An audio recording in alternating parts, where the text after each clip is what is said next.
جو لوگ کہتے ہیں حضور کو علم غیب نہیں تھا اور جو کہتے ہیں تھا، بدقسمتی سے دونوں نے ڈیفینیشن علیحدہ کر لی۔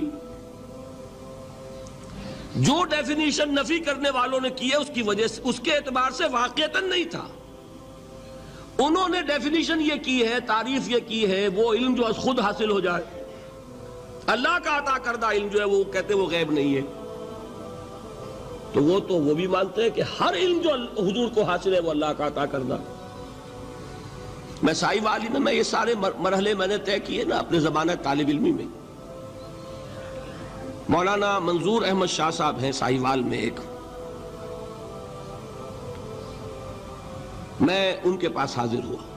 میں نے کہا جی یہ مسئلہ کیا ہے علم غیب کا، مجھے ذرا سمجھائیں۔ انہوں نے ایک کتاب اپنی نکالی کہ دیکھیے صاحب، ہم حضور کے علم کے بارے میں یہ باتیں مانتے ہیں۔ حضور کا علم حادث ہے، قدیم نہیں ہے۔ حضور کا علم محدود ہے، لا محدود نہیں ہے۔ حضور کا علم عطا کردہ ہے، ذاتی نہیں ہے۔ میں نے کہا یہ تین باتیں اگر آپ مان لیں تو میرا تو جھگڑا کوئی نہیں آپ سے۔ ہوتا کیا ہے، جب آئیں گے وعظ میں، خطابت میں، تو عالم ما کان وما یکون، اب الفاظ وہ استعمال کر جائیں گے۔ ایک واعظ ہے، عام مقرر ہے، واہ واہ ہوتی ہی نہیں، نعرے لگتے ہی نہیں، محفل میں گرمی آتی نہیں جب تک کہ ایسے مبالغے نہ کریں۔ لیکن وہ چیز لکھی ہوئی ان کے ہاں ہے کہ حضور کا علم حادث ہے، قدیم نہیں ہے۔ حضور کا علم محدود ہے، لا محدود نہیں ہے۔ حضور کا علم عطائی ہے، ذاتی نہیں ہے۔ ان تینوں چیزوں کے بعد کوئی بڑے سے بڑا وہابی اور بڑے سے بڑا اہل حدیث بھی انکار نہیں کرتا۔ باقی یہ بات جان لیجئے کہ غیب اور حضور یا شہادہ یہ در حقیقت عام انسانوں کے اعتبار سے الفاظ استعمال ہوئے۔ جب قرآن میں کہا جاتا ہے عالم الغیب والشہادہ، اللہ غیب اور جو ظاہر ہے یا موجود ہے سب کا جاننے والا ہے، تو مجھے بتائیے اللہ کے لیے کوئی غیب ہے؟ اللہ کے لیے کوئی شے غیب ہے؟ تو کیوں کہا جا رہا ہے عالم الغیب والشہادہ؟ وہ ہمارے اعتبار سے کہا جا رہا ہے۔ جو تمہارے لیے غیب ہے اللہ اس کو بھی جانتا ہے، اور جو تمہارے سامنے اللہ اسے بھی جانتا ہے۔ اللہ کے لیے تو کل شہادہ ہے، کسی شے کا لا یعزب عنہ مثقال ذرۃ فی السماوات والارض، آسمانوں اور زمین کا ایک ذرہ بھی اس سے غائب نہیں ہوتا۔ غیب کا وجود کیا اللہ کے لیے؟ تو یہ الفاظ مستعمل ہے ریلیٹو ہمارے اعتبار سے، اور ہمارے اعتبار سے جو شے غیب ہے اس میں سے ایک حصہ اللہ دیتا ہے نبی کو، تبھی تو نبی بنا۔ فرشتے کو دیکھا، فرشتہ ہمارے لیے غیب ہے۔ جنت دکھائی کہ نہیں دکھائی، ہمارے لیے غیب ہے کہ نہیں ہے۔ دوزخ کا مشاہدہ کرایا کہ نہیں کرایا، ہمارے لیے وہ غیب ہے کہ نہیں ہے۔ جو چیزیں ہمارے لیے غیب ہیں انہی کے پردے اللہ کچھ اٹھاتا ہے، کل غیب نہیں۔ کل غیب کا علم ہو جائے گا تو وہ شرک ہو جائے گا۔ کل کا لفظ جہاں آیا شرک ہوا۔ جب آپ کہہ رہے ہیں محدود ہے، لا محدود نہیں ہے، تو کل کا لفظ استعمال نہیں کر سکتے۔ لیکن غیب میں سے کچھ علم دیا گیا تبھی تو نبی بنا، ورنہ میرے اور نبی میں فرق کیا ہوا پھر؟ البتہ یہ کہ وہ غیب کا علم ہو یا حاضر کا علم ہو، سائنٹیفک نالج ہو یا وحی کا علم ہو، کوئی بھی علم ہو، آیت الکرسی کے الفاظ نوٹ کیجئے، یعلم ما فی السماوات وما فی الارض، وہ جانتا ہے، ولا یحیطون بشیء من علمہ الا بما شاء، مخلوق میں سے کوئی بھی اس کے علم میں سے احاطہ نہیں کر سکتا مگر جتنا وہ چاہے۔ اب یہ بات علیحدہ ہے کہ ہم کون ہے طے کرنے والے کہ ناپیں بیٹھ کر کہ اللہ نے ابراہیم کو کتنا علم دیا، ہم ناپ سکتے ہیں؟ عیسیٰ کو کتنا دیا ہم جان سکتے ہیں؟ تو ابراہیم کا، موسیٰ کا، عیسیٰ کا نہیں ناپ سکتے تو محمد رسول اللہ کا کہاں ناپیں گے؟ یہ پاگل پن ہے، یہ ہے جو غلطی ہوتی ہے۔ ہم کون ہے طے کرنے والے؟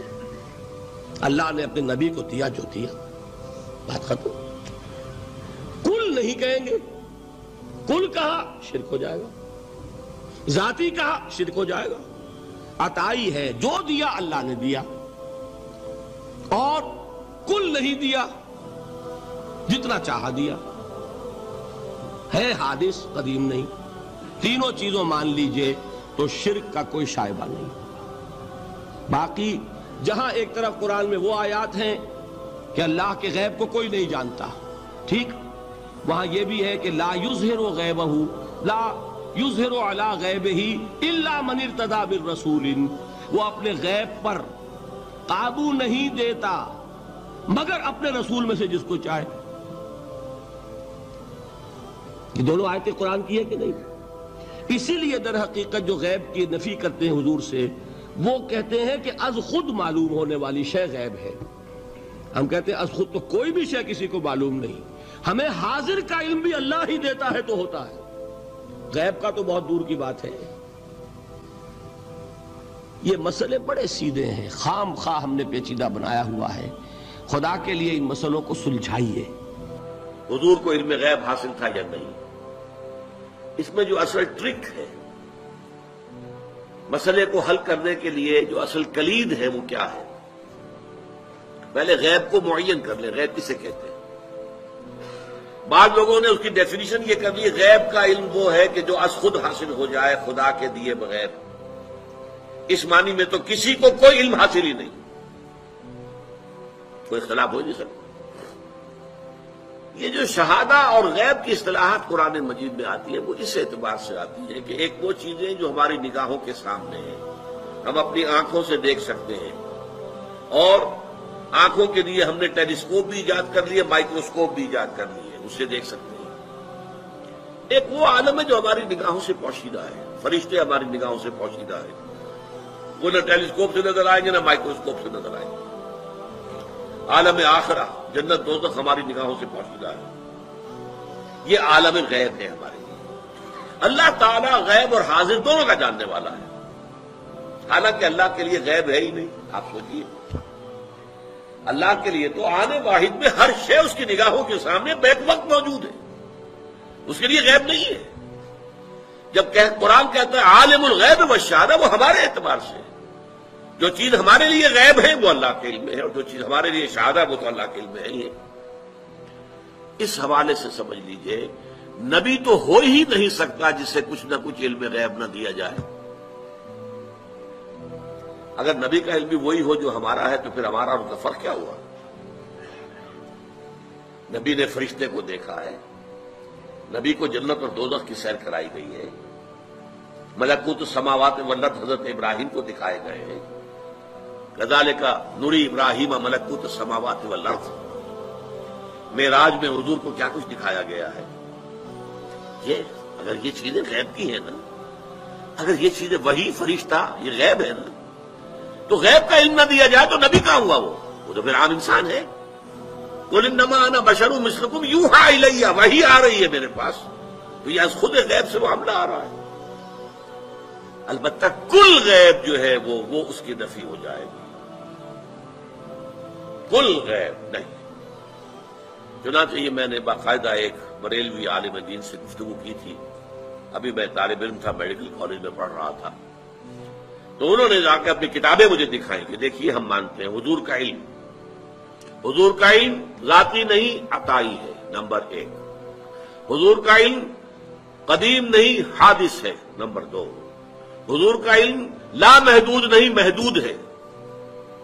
تو میں نے کہا پھر میرا تو آپ سے کوئی جھگڑا نہیں ہے، 3 باتیں آپ واقعی مان لیں تو پھر میرا کوئی جھگڑا نہیں، میرا اختلاف وہ ختم ہو گیا۔ اب ٹیکنیکل بحث ہے، قرآن مجید میں بھی آیا ہے لا یظہر علی غیبہ الا من ارتضی من رسول، اللہ اپنے غیب کو ظاہر نہیں کرتا مگر اپنے رسولوں میں سے جن کو پسند کرتا ہے ان کو وہ غیب کی خبر دیتا ہے۔ غیب کی خبریں دیتے ہیں نبی، تبھی تو وہ نبی کہلاتے ہیں۔ تو یہ غیب کا مسئلہ ہمارے ہاں علم غیب کا ہے، وہ بھی اس سے حل ہو جاتا ہے۔